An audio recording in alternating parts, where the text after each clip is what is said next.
Hey guys, so today I was gonna go apply for my building permit for my office and I realized that there were a couple pieces of paperwork that I still need to fill out. This whole process has been me doing a bunch of research on my own and trying to find the little bits and pieces that I have to put together in order to successfully apply for a building permit. So I figured that I would just go through and list out some of the things that I've had to figure out. Requirements are going to be different, of course, based on different areas. So if you are kind of doing the same thing that I'm doing with an accessory building, then your requirements are most likely going to differ from mine. However, there are probably going to be some general similarities just because of how the process works in general. So this might be a help to you if you're in the same process of trying to hunt and find all these documents that you have to fill out. So the first step for me was to read the zoning laws for my area and figure out what is permitted for an accessory building. So the basics for an accessory building in my area is that, I have to look this up. So the structure cannot exceed 5% of the total square footage of the property, but it can be up to 576 square feet. So that was the overall size requirement, which fits very nicely because my office is going to be 8 feet by 10 feet, so it's well underneath the 576 square foot limit. The next part of their requirements were the minimum setbacks. So for my area, an accessory building has to be at least 75 feet from the front property line or the street, and it has to be at least 3 feet back from the side property line and the back property line. As far as height goes, it can't exceed 17 feet, which is no problem because mine is going to be a little bit under 11 feet tall. So those are the only requirements for an accessory building. Of course, that's not including building codes, but those are the zoning requirements for my area, which is nice and simple, and it fits really well with what I'm doing.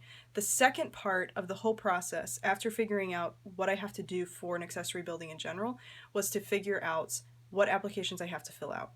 The first big application for me was a residential zoning permit. It pretty much tells the city what you're going to be building, how many square feet it is, how many stories it is, etc., etc. The second application that I need to fill out is a release form from the local health department.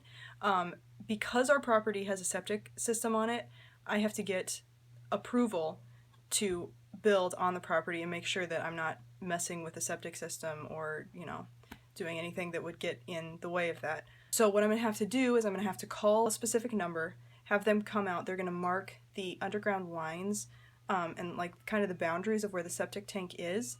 Then I'm going to have to include that on a site plan. So the release form will end up giving me permission to build on our property, considering that we have a septic system. So that means that there are pretty much two main applications that I have to fill out in order to get my building permit. The one thing I'm not exactly sure about, because I can't figure out in the zoning laws exactly what applies to me and what doesn't, is whether or not a site plan is needed. I have gone ahead and created a site plan just in case, and that was a little difficult figuring out. I ended up doing it in SketchUp.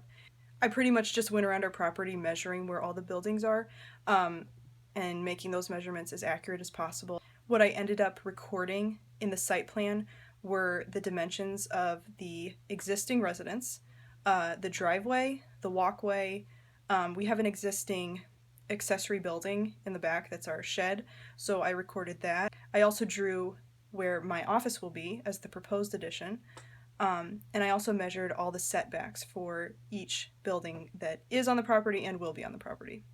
The other piece of information that I had to kind of dig a lot to find was a form that pretty much gives me the legal right to represent my dad, who is the property owner, in order to apply for building permits. So the specific title of this form is Authorization to Act as Agent for Property Owner. And this is kind of an important thing. I live with my family and I obviously don't own the property or the home.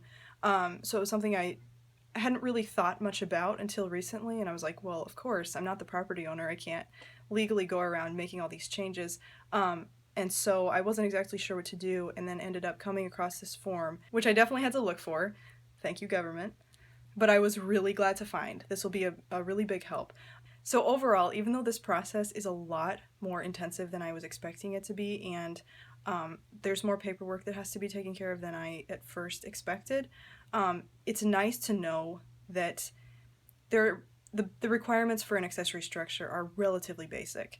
I think it's just the busy work of dealing with all the specific requirements that makes it a little bit more complicated, but overall it's pretty straightforward. So I'm looking to finish all this up as soon as possible.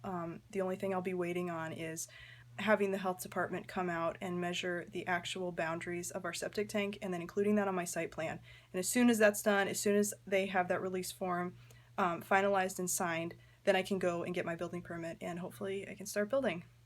So hopefully that was helpful to you if you are possibly in the same situation as me and looking to build an accessory structure and have yet to get started figuring out what kind of legal documents you have to fill out. Again, it's going to be different if you are not in the same area that I'm in North Carolina.